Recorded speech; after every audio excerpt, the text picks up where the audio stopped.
Bismillahirrahmanirrahim. Assalamualaikum warahmatullahi wabarakatuh. Selamat datang di kelas Ramadan Pak Fajar. Ya, sebelumnya kita udah membahas tentang apa sih yang bisa kita lakukan ketika sahur, habis sahur, terus ketika mendengar azan subuh ya. Ketika kita mendengar azan subuh atau azan-azan di sholat lainnya, ada beberapa amalan yang bisa kita lakukan seperti yang pertama kemarin udah kita bahas, mengucapkan seperti apa yang muazin ucapkan. Lalu berselawat kepada Nabi ketika selesai azan. Lalu diantaranya juga meminta wasilah untuk meminta wasilah kepada Allah untuk Rasulullah. Lalu berdoa ya, berdoa dan membaca doa asyhadu alla ilaha illallah wahdahu la syarikalah wa anna muhammadan abduhu wa rasuluh raditu billahi rabbah wa bi muhammadin rasulah wabil islami dina. Nah, itu salah satu doa dan boleh meminta doa secara umum apa aja ya. Tapi seperti yang pernah Bapak bilang, tipsnya ketika kalian meminta dunia maka niatkan untuk meraih akhirat. Nah, ketika kalian meminta dunia niatkan untuk meraih akhirat. Nah, itu tipsnya tuh ya. Jangan dunia tok. Jangan robbana atina fid dunya hasanah tok, tapi wafil akhirati hasanah, dan kebaikan di akhirat, wakina adzabannar, dan menjauhkan dari siksa neraka. Jadi kalau kalian meminta dunia, perkara-perkara dunia, minta harta, minta mobil, minta rumah, niatkan semua itu adalah untuk memperoleh akhirat. Jadi ada harta untuk beribadah di jalan Allah, untuk bersedekah, ada kendaraan untuk mencari ilmu di jalan Allah, untuk mencari nafkah untuk keluarga sesuai dengan yang Allah perintahkan gitu, dan agar dunia itu dijadikan untuk sebagai sarana menjauhkan diri kita dari neraka. Artinya jangan sampai justru dunia yang kita minta itu mendekatkan kita kepada nerakanya Allah. Nah, nauzubillah min dzalik ya. Semoga Allah jadikan keberkahan pada harta kita semua. Nah, sekarang kita akan membahas tentang apa sih yang bisa kita lakukan sebelum sholat subuh. Ada sholat subuh ya, habis azan pastinya kan sholat. Nah, sebelum sholat ini ada yang namanya sholat sunnah fajar atau qobliyah subuh. Qobliyah subuh itu adalah sholat sunnah 2 rakaat yang dilakukan sebelum sholat subuh. Nabi Shallallahu Alaihi Wasallam benar-benar perhatian pada sholat sunnah fajar ini atau sholat sunnah qobliyah subuh. Dari Aisyah radhiyallahu anha, ia menyatakan yang artinya tidak ada sholat yang Nabi Shallallahu Alaihi Wasallam sangat perhatian padanya selain 2 rakaat qobliyah subuh. Ya, jadi Rasulullah itu sangat memperhatikan nih, sangat menjaga yang namanya 2 rakaat qobliyah subuh. Hadis Bukhari dan Muslim. Keutamaan sholat ini adalah lebih baik dari dunia dan seisinya. Masya Allah, 2 rakaat sholat subuh lebih baik dari dunia dan seisinya ya. Tapi ingat, ini adalah ibadah sunnah. Kapan ibadah sunnah itu dikatakan berpahala, berfaedah, dikatakan ibadah, yaitu ketika yang wajibnya aman, ya kan?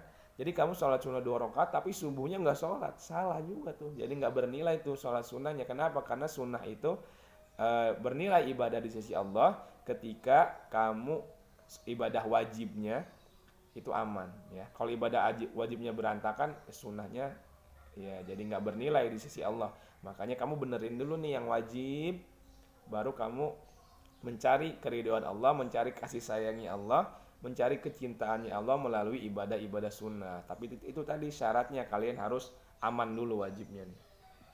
Oke, dari Aisyah radhiyallahu anha yang menyatakan yang artinya 2 rakaat sholat sunnah fajar lebih baik daripada dunia dan seisinya. Nah, Masya Allah tuh. Lebih baik daripada dunia dan seisinya. Hadis riwayat Muslim nomor 725. Dalam riwayat lain disebutkan 2 rakaat sholat sunnah fajar lebih aku sukai daripada dunia dan semuanya. Nabi Muhammad SAW biasa membaca surat Al-Kafirun dan Al-Ikhlas sebagaimana dijelaskan dalam hadis Dari Ibnu Umar radhiyallahu anhu, ia berkata, aku telah memperhatikan Nabi Shallallahu alaihi wasallam selama sebulan. Beliau membaca pada 2 rakaat qobliyah subuh dengan surah Qul ya ayyuhal kafirun dan surah Qul huwallahu ahad. Nah, hadis riwayat Tirmizi ya. Jadi dari Ibnu Umar memperhatikan Nabi ketika sholat, dan ternyata ketika Nabi sholat sunnah qobliyah subuh itu, Nabi selalu membaca 2 surat pendek, yaitu Al-Kafirun dan Al-Ikhlas. Nah jadi kebiasaan ya, mungkin ya, kebiasaan banyak umat Islam ketika sholat sunnah biasanya mereka tidak membaca, mungkin ya, tidak membaca surat setelah Al-Fatihah.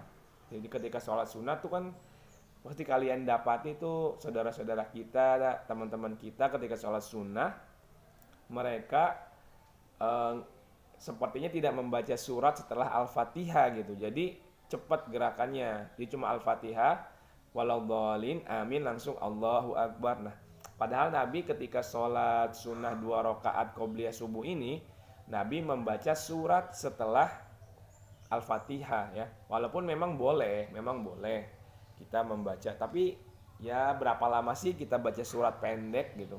Kalaupun nggak Al-Kafirun, nggak baca Al-Kafirun, baca surat yang lain yang pendek, Inna a'tainakal kautsar, kan cuma beberapa menit, mungkin beberapa detik aja kali ya. Kita tambahin sedikit aja biar bertambah keberkahannya. Walaupun boleh, memang boleh ketika kita sholat hanya membaca Al-Fatihah aja tuh boleh. Tapi kan sayang aja gitu ya, cuma beberapa detik bisa beda sekian derajat pahala, kan sayang kan. Oke, terus selanjutnya sholat sunnah fajar dijaga sebagaimana sholat sunnah rawatib lainnya ya. Jadi sholat sunnah fajar ini adalah bagian dari sholat sunnah rawatib ya. Apa itu sholat sunnah rawatib? Sholat rawatib dalam sehari ada 12 rakaat yang dijamin akan mendapatkan rumah di surga, yaitu 2 rakaat qobliyah subuh yang tadi itu yang kita bahas, yang lebih baik dari dunia dan seisinya. Terus 4 rakaat qobliyah zuhur, jadi sebelum zuhur kalian sholat 4 rakaat, sholat sunnah. 2 rakaat ba'diyah zuhur, sebelum zuhur 4 rakaat, setelah zuhur 2 rakaat. 2 rakaat ba'diyah maghrib dan 2 rakaat ba'diyah isya. Ba'diyah artinya setelah. Jadi 2 rakaat setelah maghrib dan 2 rakaat setelah isya. Jadi totalnya adalah 12. Siapa orang yang menjaga 12 rakaat sholat sunnah ini setelah sholat wajib tentunya, maka akan mendapatkan properti. Masya Allah, properti di surga. Bikin rumah tuh mahal loh, kalau di dunia mahal ya. Kalau di dunia itu harus beli bata, beli ini, beli itu, bayar tukang segala macam. Kalau di akhirat sholat 12 rakaat dapat rumah. Mau nggak? Di surga loh, ini di surga abadi ya. Yang nggak mungkin kita kalau ditawarin rumah nggak mungkin gitu ya kalau di dunia. Tapi ada orang nawarin, kamu mau rumah nggak, murah nih harganya, murah, mau kita. Ini cuma dengan gratis nih, dengan sholat sunnah aja, masa nggak mau sih ya. Mudah-mudahan kita bisa istiqomah nih melakukan 12 rakaat sholat sunnah ini, sholat sunnah rawatib ini ya. Bapak juga pengen sih, pengen rumah, pengen. Mudah-mudahan ada rumah di dunia dan rumah di akhirat ya, Masya Allah. Oke. Dari Ummu Habibah radhiyallahu anha, Rasulullah sallallahu alaihi wasallam bersabda yang artinya, barang siapa mengerjakan sholat sunnah rawatib dalam sehari semalam sebanyak 12 rakaat, maka karena sebab amalannya tersebut ia akan dibangunkan sebuah rumah di surga. 12 rakaat, satu rumah di surga. Rumah di surga gitu ya, surga. Masya Allah. Dari Aisyah radhiyallahu anha, Nabi SAW bersabda, barang siapa merutinkan sholat sunnah 12 rakaat dalam sehari, maka Allah akan membangunkan baginya sebuah rumah di surga. 12 rakaat tersebut adalah 4 rakaat sebelum zuhur, 2 rakaat sesudah zuhur, 2 rakaat sesudah maghrib, dan 2 rakaat sesudah isya, dan 2 rakaat sebelum subuh ya. Jadi qobliyah subuh termasuk dalam barisan sholat rawatib ya. Kalau kamu sholat qobliyah subuh, dunia dan seisinya. Masih dunia dan seisinya. Kalau kamu 12 ini kamu sikat semuanya, udah di akhirat, surga. Masya Allah, surga nih levelnya nih. Oke, dari Ibnu Umar radhiyallahu anhu, beliau mengatakan, aku menghafal dari Nabi Shallallahu alaihi wasallam 10 rakaat sunnah rawatib, yaitu 2 rakaat sebelum zuhur, 2 rakaat sesudah zuhur, 2 rakaat sesudah maghrib, 2 rakaat sesudah isya, dan 2 rakaat sebelum subuh. Nah, ini 10, tapi yang tadi ada yang ini 10, tadi 12 ya. Ya, terserah sih mau pakai yang mana ya. Yang penting kerjakan. Oke, selanjutnya melaksanakan sholat subuh berjamaah di masjid bagi laki-laki dan berusaha mendapatkan takbir pertama bersama imam di masjid. Sedangkan sholat terbaik bagi wanita adalah di rumah, bahkan di dalam kamarnya. Nah, tadi kita kemarin amalan ketika mendengar azan ya. Terus tadi kita bahas tentang amalan ketika sebelum sholat subuh, yaitu ada sholat sunnah qobliyah subuh, yang dimana sholat sunnah qobliyah subuh ini adalah salah satu di antara anggota sholat sunnah rawatib yang kalau kita kerjakan dapat pahala dapat rumah di surga. Nah, sekarang ketika melakukan sholat subuh berjamaah itu lebih baik bagi laki-laki. Kalau perempuan di rumah lebih baik ya. Oke, dari Anas radhiyallahu anhu bahwa Rasulullah Shallallahu alaihi wasallam pada suatu malam mengakhirkan sholat isya sampai tengah malam. Kemudian beliau menghadap kami setelah sholat lalu bersabda, sholat jamaah lebih baik 27 derajat dibanding sholat sendirian. Nah, bedanya 27 derajat dibanding sholat sendirian. Bahkan selama 40 hari tidak pernah bolong sholat berjamaah dan mendapati takbiratul ihram bersama imam. Artinya ketika imam Allahu Akbar, nah Allahu Akbar pertama tuh, takbir pertama kalian bareng enggak ketinggalan, maka akan mendapatkan 2 keutamaan. Yang pertama selamat dari siksa neraka, yang kedua selamat dari kemunafikan. Masya Allah ya. Selamat dari siksa neraka itu udah berkah banget kan. Yang penting antara masuk surga sama neraka ya, yang penting terbebas dari neraka baru kita masuk ke surga.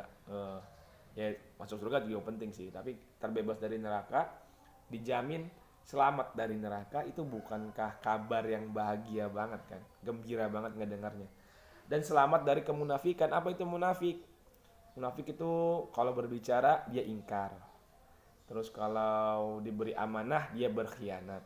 Tuh, kita akan selamat dari sifat-sifat kemunafikan. Semoga Allah menyelamatkan kita dan anak keturunan kita dari sifat-sifat kemunafikan ya.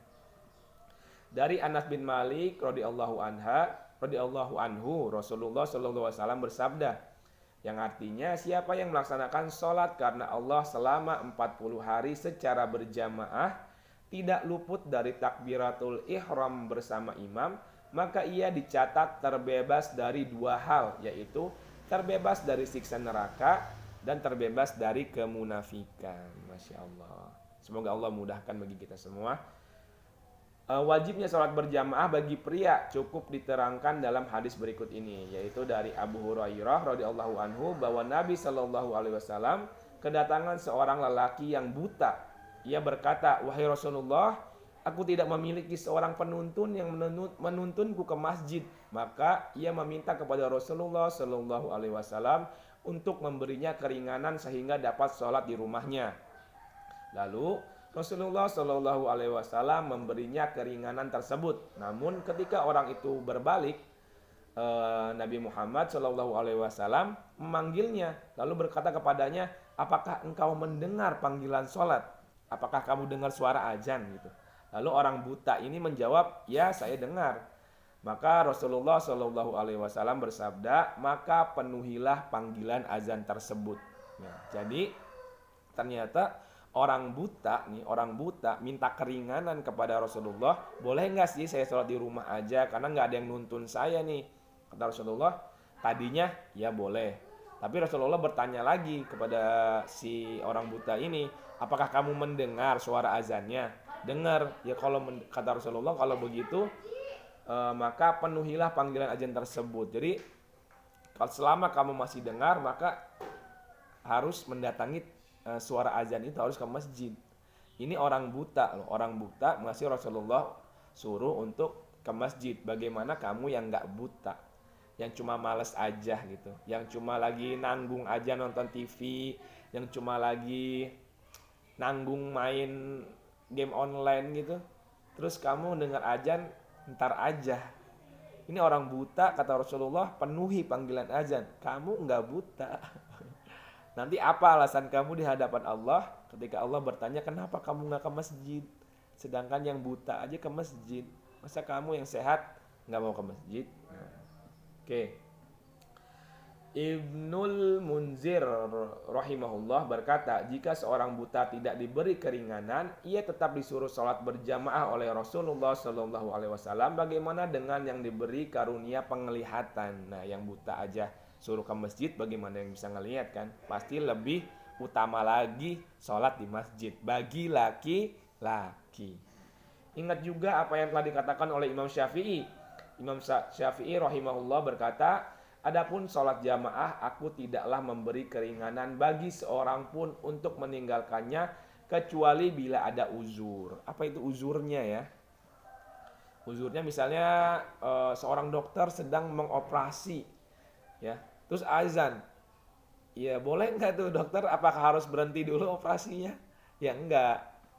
Nah itu salah satu uzur yang dibolehkan ketika ada pekerjaan yang tidak bisa ditinggalkan karena menyangkut nyawa atau maslahat banyak orang. Nah itu termasuk dari uzur ya. Bahkan dikatakan ketika cuaca atau keadaan alam membahayakan, maka kita disuruh untuk sholat di rumah nih bagi laki-laki ketika membahayakan gitu ya. Jadi gampangnya patokannya adalah keselamatan kalian ya. Kalau dengan ke masjid keselamatan kalian itu terancam, kalian boleh ada uzur untuk di rumah. Tapi kalau tidak, kalau aman-aman aja, gerimis doang terus kalian kan hujan, ada ujur dong hujan, ya gerimis doang gitu kan. Ya nggak apa-apa lah, terabas aja, hujan dikit doang kan. Oke.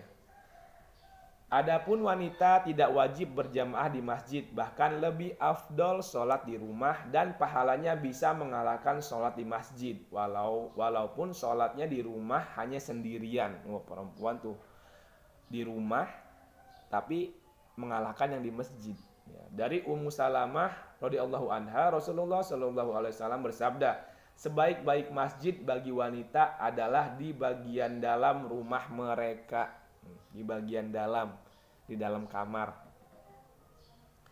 Istri dari Abu Humaid As-Sa'idi yaitu Ummu Humaid pernah mendatangi Nabi lalu berkata, wahai Rasulullah, saya sangat ingin sekali sholat berjamaah bersamamu. Beliau Shallallahu Alaihi Wasallam lantas menjawab, aku telah mengetahui hal itu bahwa engkau sangat ingin sholat berjamaah bersamaku. Namun sholatmu di dalam kamar khusus untukmu lebih utama dari di ruang tengah rumahmu. Sholatmu di ruang tengah rumahmu lebih utama dari sholatmu di ruang terdepan rumahmu. Sholatmu di ruang luar rumahmu lebih utama dari sholat di masjid kaummu. Sholat di masjid kaummu lebih utama dari sholat di masjidku ini. Ummu Humaid lantas meminta dibangunkan tempat sholat di pojok kamar khusus miliknya. Beliau melakukan sholat di situ hingga berjumpa dengan Allah atau hingga meninggal dunia. Hadis riwayat Ahmad. Nah jadi ada nih perempuan yang pengen gitu sholat berjamaah bersama Rasulullah. Tapi kata Rasulullah, ternyata sholat kamu di dalam kamar kamu itu lebih baik daripada sholat di masjidku, di Masjid Nabawi. Sedangkan sholat di Masjid Nabawi, satu kali sholat di Masjid Nabawi setara dengan kalau nggak salah ya 1.000 atau 10.000 ya 10.000 atau 10.000 kali sholat di tempat lain. Tuh di sholat di Masjid Nabi satu rokaatnya lebih baik dari 1.000 rokaat atau 10.000 rokaat di tempat lain. Tapi sholatnya seorang perempuan di dalam kamarnya lebih baik dari 1.000 rokaat atau 10.000 rokaat itu. Nah keren kan tuh perempuan tuh, Allah muliakan tuh. Emang perempuan itu tempatnya di rumah. Semakin tertutup, semakin terhindar dari pandangan orang gitu kan, semakin baik, masya Allah. Karena memang perempuan itu, ya kamu lihat aja raja-raja di Amerika gitu atau di Inggris ya, Ratu Elizabeth, ratu-ratu di Inggris gitu.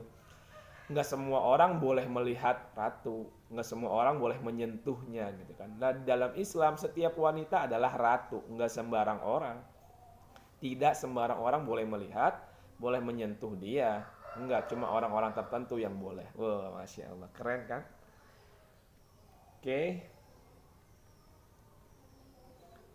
oke, kita cukupkan dulu sampai di sini pembahasan kelas Ramadan Pak Fajar hari ini ya. Semoga ada manfaat dari apa yang Bapak sampaikan.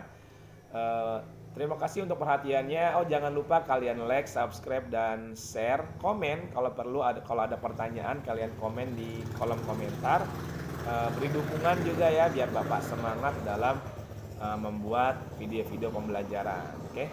Assalamualaikum warahmatullahi wabarakatuh.